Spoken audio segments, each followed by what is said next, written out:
कपिल जी, रोहतक हरियाणा से। श्री हरिवंश महाराज जी। महाराज जी, प्रेम में भक्ति होनी चाहिए या भक्ति में प्रेम? भक्ति से प्रेम होता है, भक्ति से प्रेम होता है।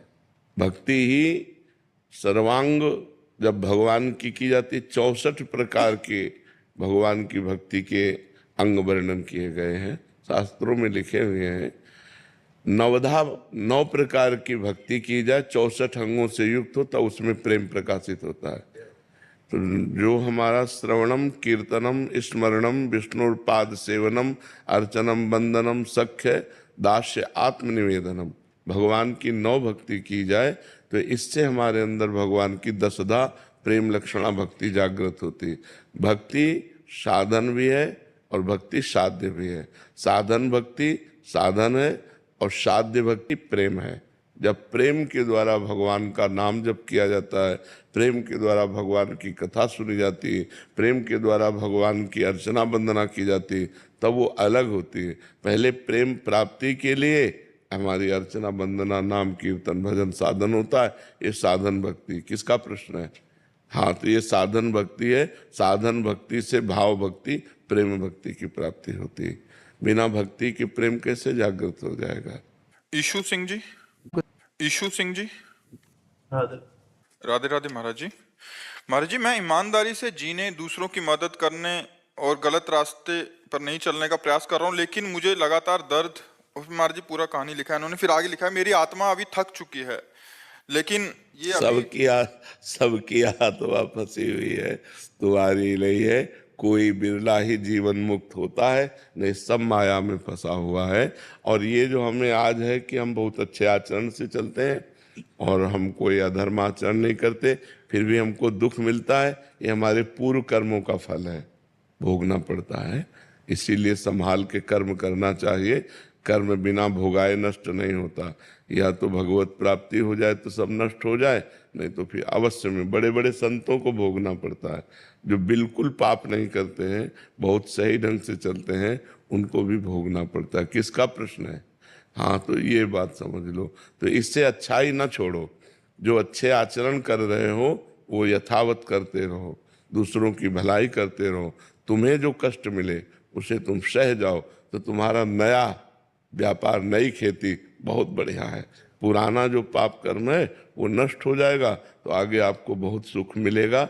अगर अगला जन्म भी हुआ तो बहुत अच्छे कुल में, बहुत अच्छी सुख साम्राज्य में, और बुद्धि भी शुद्ध रहेगी। तो दूसरों की भलाई करने जैसा धर्म नहीं है, पर साथ में नाम जप करते रहो। नाम जप करते हुए दूसरों की भलाई करते रहो, तुम्हारा मंगल ही होगा, कभी अमंगल नहीं होगा। अगर दुख आ रहा है तो ये हमारे पूर्व कर्मों से आ रहा है। बड़े बड़े संतों को कष्ट भोगना पड़ा है, किसी के कैंसर, किसी के ये, तो पूर्व जन्मों का पाप जो है वो भोगना पड़ा है। महाराज जी, अगर पूर्व में गलत काम हो गए हैं तो अब राधा नाम का सहारा ले लिया है, तो इसी जन्म में श्री जी मिल जाएंगे महाराज जी? हाँ, इस जन्म में मिल जाएंगे, लेकिन पूरी ब्रक पक्की लगनी चाहिए। अब लो नसानी, अब ना नसानी, आज तक किया अब नहीं करेंगे। ऐसे हमारे इतिहास में बहुत से महापुरुषों के चरित्रों में लिखा है कि पहले वैश्यागामी थे, पहले हिंसक चोर डाकू थे, लेकिन जिस दिन से बदले फिर अब लो नशानी, अब ना नशा। अगर हमसे पाप हो गए हैं और हम नाम जप कर रहे हैं, इससे सारे पाप नष्ट हो जाएंगे तब, जब अब नया पाप नहीं करोगे तब। अगर वही पाप करते रहो, नाम जप करते रहे, तो प्लस हो जाएंगे, जुड़ जाएंगे और हमें दंड मिलेगा। नाम का अलग फल मिलेगा, पाप का फल अलग मिलेगा। अगर आज से हम पाप नहीं करते हैं तो हमारे नाम जप के प्रभाव से पूर्व के सारे पाप भस्म हो जाएंगे और मुझसे इसी जन्म में भगवत प्राप्ति हो जाएगी। खूब डट के नाम जप करें, पर डरे, पाप कर्म से डरे। पाप एक अंधियारा है, एक दुख है, एक विपत्ति है, एक महान विघ्न है जो हम कर देते हैं, वो सुरक्षित जमा रहता है, फिर हमको दंड देता है। और जब दंड देता है तब हम अच्छे कर्म कर रहे होंगे तो फिर हमें संशय होता है कि क्या अच्छे कर्म का फल दंड होता है क्या? लेकिन पूर्व का पाप का दंड आया और अच्छे कर्म अब जो है वो आगे हमें सुख देंगे। जैसे गेहूं की फसल बो तो तुरंत थोड़ी काट लोगे कि 1 मन गेहूं खेत में बिखेर दिया तो हम दूसरे दिन काट ले, नहीं 6 महीना, 4 महीना, 5 महीना, 6 महीना में जब फसल आती तब उसी में वो 40 मन एकत्रित कर लेता है। ऐसे आज जो हम सत्कर्म कर रहे हैं वो आज हमको काटने को नहीं मिलेगा, आज हमको काटने को मिलेगी कल की फसल, आज की फसल आगे आएगी। ऐसा धैर्य पूर्वक सत्कर्म करते रहना चाहिए। अधीश राज सरावत जी मुंबई से। राधे राधे। राधे राधे महाराज जी। महाराज जी, जीवन में कई बार हम सही और गलत में अंतर जानने के बाद भी सही मार्ग का चयन नहीं कर पाते। ऐसे में भगवान से किस रूप में सहायता मांगे ताकि हमारी सही मार्ग पर चलने की इच्छा इतनी प्रबल हो जाए कि हम अपने आचरणों और आदतों को बदलाव ला सकें? नाम जप बारी मथे घत होए बरु, शिकताते बरु तेल, बिनु हरि भजन न भवतरिय, या सिद्धांत अपेल। ये अटल निश्चित सिद्धांत है कि आप शास्त्र पढ़ लो, तीर्थयाटन कर लो और भी अच्छे कर्म कर लो, लेकिन आपकी बुद्धि परम प्रवीण माया से नहीं बच पाएगी। उससे बचने का उपाय भजन है। जब तक भजन जिसके जीवन में नहीं होता तो ज्ञान की बातें करता है, आचरण गिरे हुए ही करता है, वृत्ति उसकी संसार में ही रहती है। और जब हम भजन करते हैं तो हमारी वृत्ति भगवान में रहती है, और जब भगवान का हमारा स्मरण निरंतर चलने लगता है तो बुद्धि इतनी परम प्रवीण हो जाती है कि माया की प्रवीणता को काट करके वो मुक्त हो जाती है। नहीं तो हम कहीं ना कहीं भोगों में फंसे हैं, कहीं किसी शरीरों की आसक्ति में फंसे हैं, कोई रुपए की, कोई नशे की, वह पूरे संसार को फंसाए हुए हैं। अगर बच सकता है, बारी मथे घत होए बरु, शिकताते बरु तेल। कह रहे हैं भले असंभव में संभव हो जाए, जैसे बालू पेलने से तेल असंभव है लेकिन बोले शायद हो जाए, और जैसे पानी मथने से घी असंभव है पर कहते शायद ऐसा हो जाए, लेकिन बिना भजन के इस संसार से नहीं तर सकते। इसलिए भगवान का जो परम प्रिय नाम गुरुदेव ने दिया हो या जो अपने को प्रिय लगता हो, खूब नाम जप करें, नाम जप करें, और आचरण जो नहीं करने चाहिए उनसे बचने की चेष्टा करें। बचाएंगे तो भगवान करो सदा तिन कह रखवारी, जिम बालक राखे महतारी। जैसे बच्चा गंदी चीज पकड़ना चाहता है, माँ दौड़ के बचा लेती है, ऐसे जो भगवान का भजन करते हैं तो जो नाम जप करते हैं, जो भगवान को हृदय से पुकारते हैं पर असमर्थ हो रहे हैं, गंदी बातें उन्हें गिरा रहे हैं, तो जब वो भगवान को पुकारते हैं तो भगवान किसी न किसी रूप में आकर उनकी रक्षा कर लेते हैं और ऐसा बल देते हैं आगे से हमसे वो गलती ना हो। नहीं कोई भगवान को प्राप्त ही न कर पावे, इतनी प्रबल माया है। अगर भगवान कृपा न करें तो कोई भगवान को प्राप्त ही न कर पावे, इतनी प्रबल माया। शिव बिरंचिका मोह को है बपुराण। जब बड़े बड़े भगवत स्वरूपों को मोहित कर ले तो फिर और बेचारा कौन है संसार में। बहुत भगवान की प्रचंड माया है। लाख बार पता है ये गलत है, नहीं करना चाहिए, पर वो करता है। अपने को ज्ञानी समझता है, सब शास्त्रों का ज्ञान है। ये मतलब हम साधारण आदमी की बात नहीं कह रहे, शास्त्रों का ज्ञान है, धर्म से चलने की कोशिश करता है और जानता है गलत है फिर भी कर बैठता है। इतनी प्रचंड माया है कि मान लो जो जानता नहीं तो भाई मेरे को पता नहीं था, गलती हो गई, लेकिन अपने को गलती करने के पहले अंदर आ रहा है ये गलत है, ऐसा नहीं करना चाहिए, बिल्कुल नहीं करना चाहिए।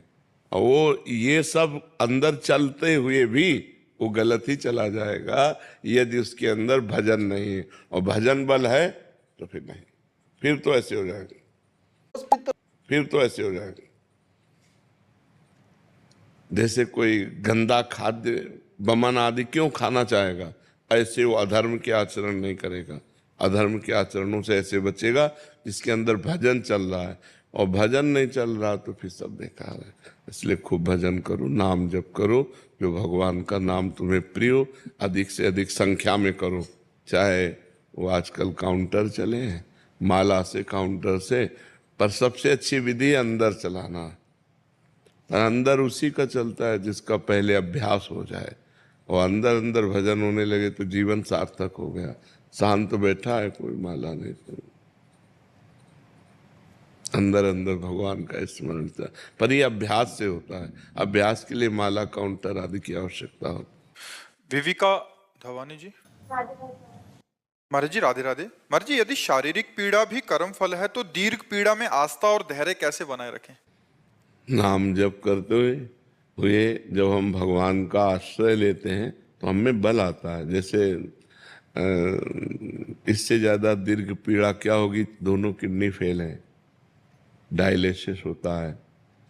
अब जब तक जिएंगे आखिरी श्वास तक ये पीड़ा हमको भोगनी पड़ेगी। तो दीर्घ पीड़ा है, लेकिन भगवान का भरोसा है और भगवान का नाम जप है, तो उससे हिम्मत आ जाती है। हम आप लोगों के सामने बैठ कर के भगवत चर्चा कर पाते हैं। तो नाम जप से और भगवत आश्रय से, ये दो बातें होनी चाहिए, भगवत आश्रय और नाम जप। तो हर कष्ट सह सकते हो, क्योंकि प्रेम में कष्ट सहने का बल होता है। जब हम भगवान से प्रेम करते हैं तो हम शरीर के द्वारा जो भोगे जाने वाले कष्ट हैं उनसे हम ऊबते नहीं तो अभी हम डिप्रेशन में चले जाएं कि यार कब तक, मतलब बुखार हो, जुकाम हो, 2 दिन 4 दिन ठीक हो, और 20 वर्ष हो गए भोगते हुए, 20 वर्ष हो गए, दोनों किडनी खराब हुई, और वो डाउन पे डाउन होती चली जाती है। लेकिन हमें सही पूछो तो कोई परेशानी नहीं, बाहरी ये सब परेशानियां हैं, अंदर से हम बहुत प्रसन्न हैं, बहुत सुखी हैं, आनंदित हैं, तभी ये दिनचर्या चल पाती है। तो ये आनंदित होना, दुख में सुखी होना, बड़ा अच्छा लगना, ये भगवान के बल से है। तो बड़े से बड़े दुख को हम आनंद पूर्वक तब सह सकते हैं जब हमारा मन प्रभु से जुड़ा हो, प्रिया प्रीतम से जुड़ा हो। मन प्रियाजू के चरणों में है तो शरीर दुखी है तो उसको सह रहे हैं। अगर मन इसमें लग जाए तो घबराहट पैदा हो जाए।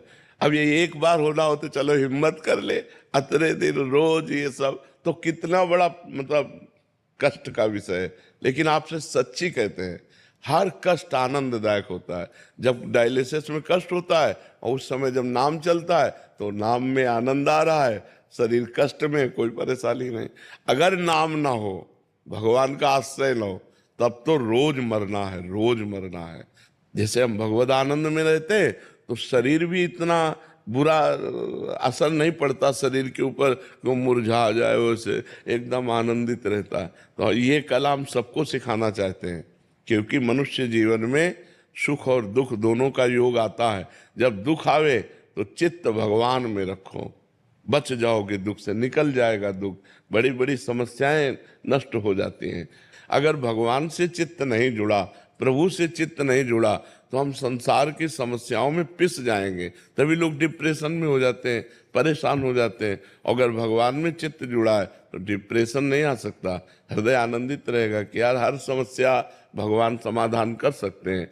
अगर वो हमें दुख भोगा रहे हैं तो कोई मंगल है, हमारे पापों का नाश हो रहा है, लेकिन है ना प्रभु, प्रभु हैं, इस बात से बड़ा आनंद रहता है। मेघा जी जयपुर से। राधे राधे। राधे राधे महाराज जी। महाराज जी, मेरा प्रश्न है कि मुझ जैसे जन जो शहर में रहते हैं जहाँ संत सेवा एवं उनका संग ना मिले, तो कैसे रसिक महापुरुषों की सेवा सुख पाए और जीवन का कल्याण हो जाए, उसके दुर्लभ संग। वैसे बहुत सुविधा है आजकल, तो YouTube से संतों का सत्संग सुन लो, और संतों की आज्ञा का पालन करना ही सबसे बड़ी सेवा है। आज्ञा समन सुसाहिब सेवा, रोटी दे देना, कपड़ा दे देना, या रुपया पैसा खान पान जो भी सामग्री है, ये खास सेवा नहीं है। जिससे संत प्रसन्न होते हैं वो सेवा है आज्ञा का पालन करना। तो जो संत सत्संग में कहते हैं वो अगर हम अपने जीवन में उतार लेते हैं तो हम संत सेवा कर लिए। आज्ञा समन सुसाहिब सेवा, अपने साहब की आज्ञा का पालन करना ही सबसे बड़ी सेवा होती है। तो हम यदि संतों को भगवान का जन मानते हैं, भगवान मानते हैं, या साक्षात परब्रह्म मानते हैं, तो उनकी यदि बात सुनते हैं और सुनकर मान लेते हैं तो दोनों काम हो जाते हैं। सत्संग भी मिल गया और साधु सेवा भी हो गई, हम उनकी आज्ञा का पालन करते हैं। तो चाहे जिस बड़े बड़े संतों के सब पावन प्रवचन आजकल सोशल मीडिया में है, सर्च करो और सुनो, तो संतों का संग तो घर बैठे मिल जाएगा।